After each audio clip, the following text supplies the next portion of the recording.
किस फौदारी काके के बुताओ खाड़ी बिना नंबर वाली वो चलावे रोज गाड़ी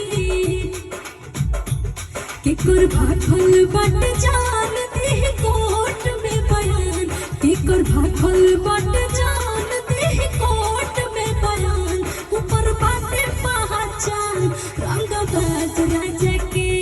बट मुझे पसंद रंगबाज राजा के खादी वाला कुर्ता पहने थे हुना के नीचे ओवरलोड पिस्टल खोसे डालावा के बीचे खादी वाला कुर्ता पहने थे हुना के नीचे ओवरलोड पिस्टल खोसे डालावा के बीचे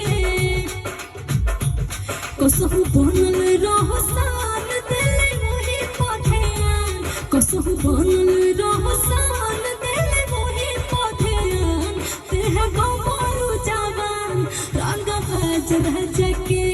देह गबरू जवान रंगबाज राजा के बाट बुझिए पसंद रंगबाज राजा